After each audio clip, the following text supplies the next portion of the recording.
Hallo und herzlich willkommen zur Soccercoin Europameisterschaft 2020.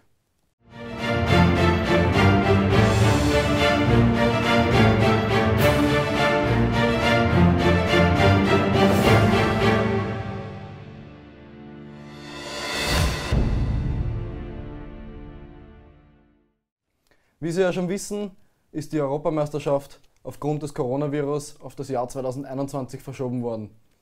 Wir, die Firma Soccercoin, hatten eine Idee, die Europameisterschaft trotzdem stattfinden zu lassen, indem wir mit dem Spiel FIFA 20 alle Spiele durchsimuliert haben.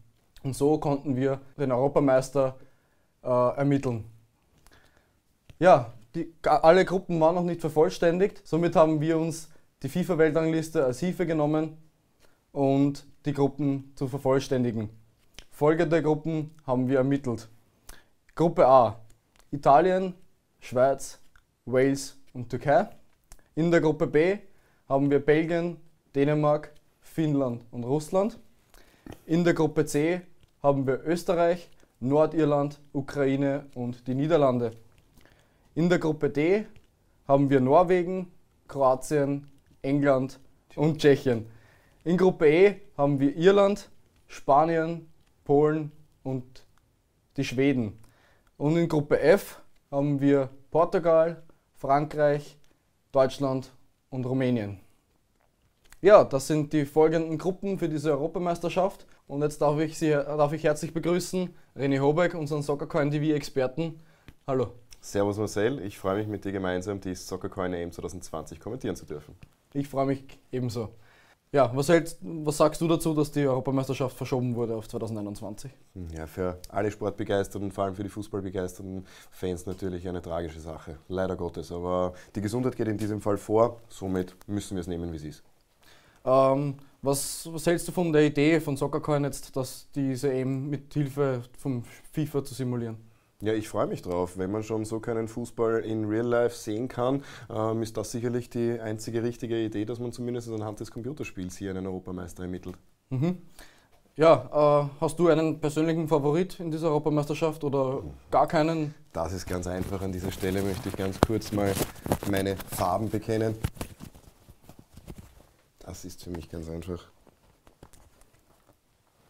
Rot-Weiß-Rot schlägt mein Herz und so wird es auch bleiben. Österreich wird Europameister. Perfekt.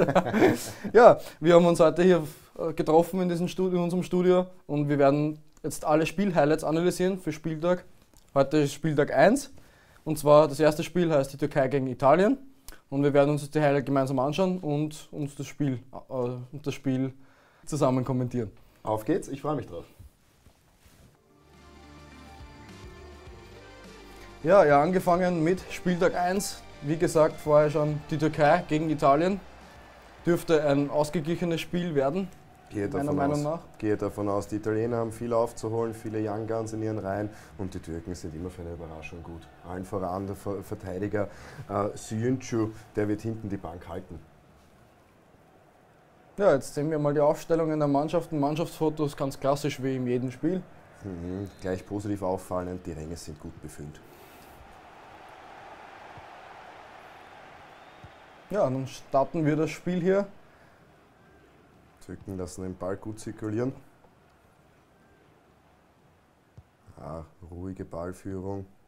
Und sie scheinen angreifen zu wollen, gleich von der ersten Minute an. Natürlich. Und den Italienern muss man gleich einmal die Butter vom Brot nehmen. Guter Angriff. Flanke aufs lange Eck. Etwas zu weit die Flanke und dann können sie leider nichts mehr draus machen. Aber ein guter erster Angriff. Richtig.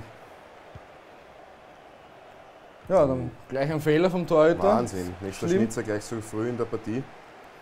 Donnarumma ist ihm vielleicht die EM doch etwas zu groß. Ja, der erste starke Chance von der Türkei in der 6. Spielminute. Wichtig für ihn, gibt ihm Selbstvertrauen. Ja, ist eine tolle Parade vom Torhüter auf alle Fälle. Ja, Donnarumma mit seinen jungen Jahren schon so viel erreicht. Der muss ja trotzdem erst noch mal reinwachsen. Ja. Jetzt sehen wir die Italiener Richtung Tor von den Türken zu kommen und der erste Schuss. Eine hundertprozentige Chance, Wahnsinnsparade. Toll gehalten vom Torhüter. Aber Ja, es war Sommer ein alter sogar, Hase, der weiß, wo er stehen muss. es war sogar abseits. Wirklich? Habe ich nicht gesehen. Ja, gut, dass wir hier auch eine Art VAR im Computerspiel FIFA haben. Ja. Anscheinend ist in der ersten Hälfte nicht mehr passiert in diesem Spiel. Jetzt gehen wir in die Respekt ist zweite groß. Hälfte. Die Italiener hier im Mittelfeld, schön durchkombinierend. Mit Fortlauf des Spiels wird es wohl weiter in Richtung der Italiener gehen. Auch hier die erste Chance. Stark wieder die Parade vom Torhüter.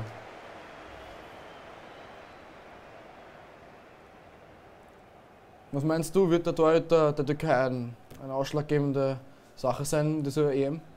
Gehe ich davon aus, ja. Auf jeden Fall.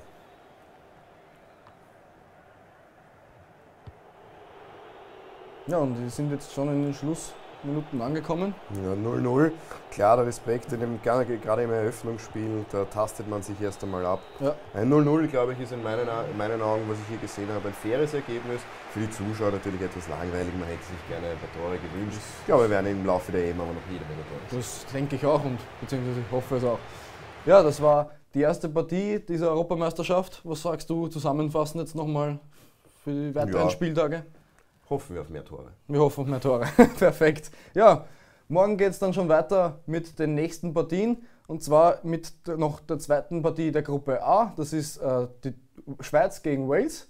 Und dann hupfen wir schon in Gruppe B mit Belgien, Russland, Dänemark und Finnland. Das werden drei interessante Partien am nächsten Spieltag morgen. Und ja, auf alle Fälle, die ersten Gruppen sind schon ziemlich spannend. Und ja, ich freue mich auf einen weiteren tollen Spieltag morgen mit dir zu analysieren. Ich bedanke mich herzlich bei dir, dass du bei uns warst. Danke für die Einladung. Gerne. Ja, das war's abschließend mit dem ersten Spieltag dieser Europameisterschaft.